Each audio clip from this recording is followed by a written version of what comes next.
So Chandrababu Naidu గారిని పవర్లో తీసుకురావాల్సిన ఆవశ్యకత చాలా ఉంది.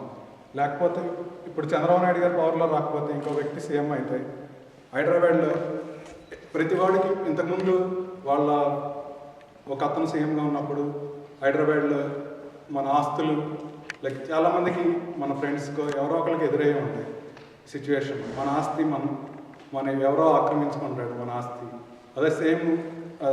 అదే వ్యక్తి సీఎం అయితే ఇప్పుడు ఒక వ్యక్తి మీకు తెలుసు అది ఇప్పుడు అదే సిచ్యువేషన్ రిపీట్ అవుతుంది. ఇప్పటి వరకు మన ఆస్తుల దగ్గరికి రాలేదు. ఇంకా రేపు ఆ వ్యక్తి సీఎం అయితే ఎక్కడెక్కడ ఆస్తులు ఉన్నాయి, పబ్లిక్ అంతా అయిపోయింది. పబ్లిక్ అడవులు అన్నీ అయిపోయింది, ఆస్తులు అన్నీ అయిపోయింది, పొలాలు అన్నీ.